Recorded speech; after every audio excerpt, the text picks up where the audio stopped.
Meet the GOP leader in charge of the march in the Capitol who says that he wants to, quote, burn it down, end quote. Check it out. Leave your comments, ding the bell, share it with your friends, and subscribe to our channel. In with our old buddy Greg Palast, the investigative journalist, author of his most recent book, How Trump Stole 2020. GregPalast.com, his website. You can tweet him at Greg_Palast, P-A-L-A-S-T. And Greg, you have been doing some serious digging into what happened on January 6th in Washington, D.C. with your intrepid investigative journalist hat on. Tell me about it.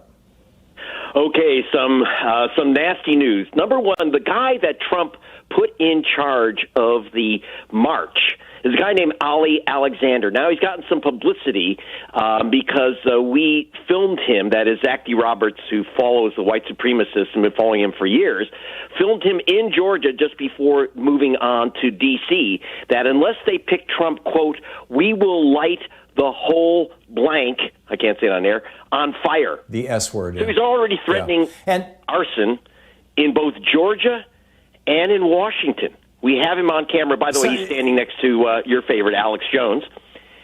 That's the guy that the White House put in charge of the march on the Capitol, to lead the march on the Capitol.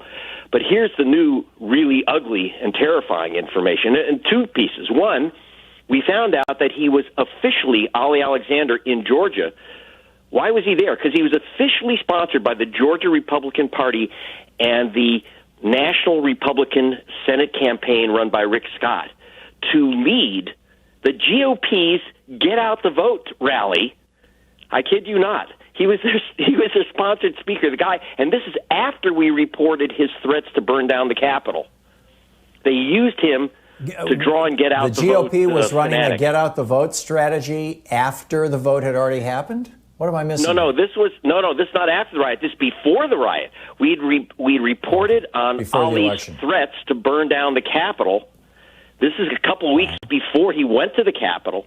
We have it on tape. Go to GregPalast.com and on film. And after we made our first report on his violent threats, and this is before the Capitol riot, the GOP officially, both the state GOP of Georgia and the National Republican Senate Committee, brought in Ali Alexander, this violent alt-right freak, who, by the way, is cavorting with Nazis, with swastika flags, with the Proud Boys, etc., besides Alex Jones. They brought him in to be the keynote speaker for their rally for Get Out the Vote for the Senate runoff. Then we go to Washington, Tom. Yeah, go ahead. Okay. Well, just a little background. Who is Ali Alexander? Where did he come from? And why, when I watch this video, is it that he doesn't look like a white nationalist to me? No, in fact, Trump keeps pointing out he's very close to Trump. Trump is a super fan, and Trump always tends to note in their conversations that he's a dead ringer for Sammy Davis Jr. And his name apparently at some point was Ali Akbar, but he was convicted of some felony counts, so he decided it prudent to change his name to Ali Alexander. He's been somewhat co-hosting InfoWars with Alex Jones. We have him on camera if you go to the site where he's yucking it up with a Nazi and his giant swastika flag, and he's, of course, with the Proud Boys as well. But more important, he's a guy who is advocating violence. And this is the guy that Trump put in charge of leading a march from the rally to the Capitol. And what's even more dangerous about that, by the way, Tom, is that it turns out there was no permit for a march. In fact, the people who sponsored the march, they're Trumpites, as is Women for America First. They held the permit for the rally. When they saw that Ali Alexander, this alt-right violent freak, was going to lead a march from their rally to the Capitol, they had promised the Metro Police there absolutely would be no rally. And after Alexander announced it, they informed the Metro Police and they told the White House, we want to remind you there's no monitors, there's no police information. We have promised the Park Service and the police there will be no march to the Capitol. You have to understand, it's a mile and a half. You have to have monitors and porta potties. The police have to set up special barricades. You have to be able to control the crowd. Well, if you set off a crowd without a permit, without monitors, without any notice to the police, which are undermanned, unprepared, and shocked, what do you think is going to happen? So they Right. so And this now was, you have to and understand this, the White and House so, was and warned. so this group that was, Women for America First, that was swearing on a stack of Bibles to the Capitol Police that there would be no attack on the Capitol building as a result of their rally. This group that there would be no was march. Duped? Was infiltrated? they were told why that- did Ginny Thomas's group decide to have this rally at the same time that the vote was being counted in the Capitol?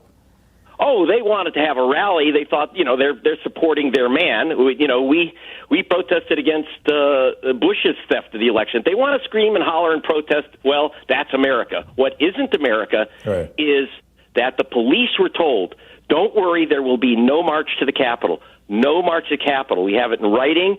They've sworn on it. There are text messages. Plus, importantly, when they saw that Ali Alexander was saying that there was going to be a march from the rally to the Capitol, they told the White House we have the text, there can be no march to the Capitol.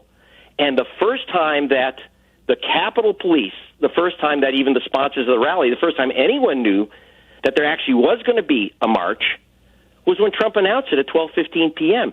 Now, when you launch a march of thousands and thousands of people with no police information, no permit, no monitors, no nothing, what do you expect to happen? What exactly do you expect to happen? So it was Trump himself who set off on this cavort to send these people out. Well, of course, as I talked to one lawyer, who's a specialist actually at permitted protest, he said, if you send off people against and violating of permits against the law with no protection, no information, you know that there's going to be mayhem. Well, you're culpable. So when we talk about high crimes and misdemeanors, sending these people off, having the White House been informed that this would lead to mayhem. They were told in no uncertain terms, you can't do this. And Trump did it anyway. Trump triggered this thing, Greg. Just to be very, very clear, Donald Trump, you could say Ali Alexander, and he may or may not be able to get an entire crowd of people to march a mile and a half to a Capitol building. But Donald Trump Alexander, did. Right. And Donald Trump 197 members of the U.S. House of Representatives yesterday voted to say that's just fine with us. Well, they didn't. Well, first of all, this is even more information they didn't have. There's no excuse, obviously, for the 197 members. But it's very important to understand, Ali Alexander can't lead tens of thousands of people on a crazy cavort to the Capitol. He doesn't have that type of reach.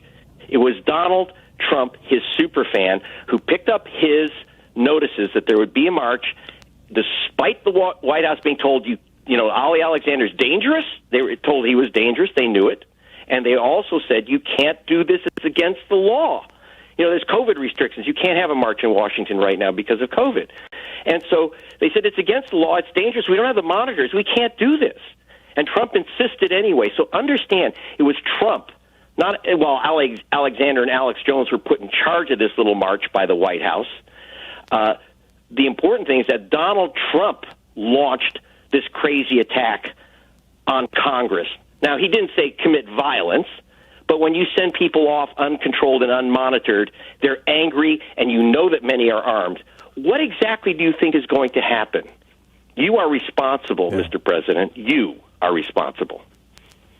Well, and they were trying to seize the ballot box, and if they could have hanged Mike Pence and killed Nancy Pelosi, then the third person in line would have been the Speaker Pro Tem of the Senate, or the President Pro. It goes to the Secretary of State, Pompeo. I thought it went to the President Pro Tem. You might have me there, Tom. You're the expert. We'd also be a Republican. Yeah, okay. But in any case, this was an attempt to overturn an election. The great Greg Palast, gregpalast.com. Get over to his website right now and check this out. It's mind-boggling, gregpalast.com. Thanks, Greg.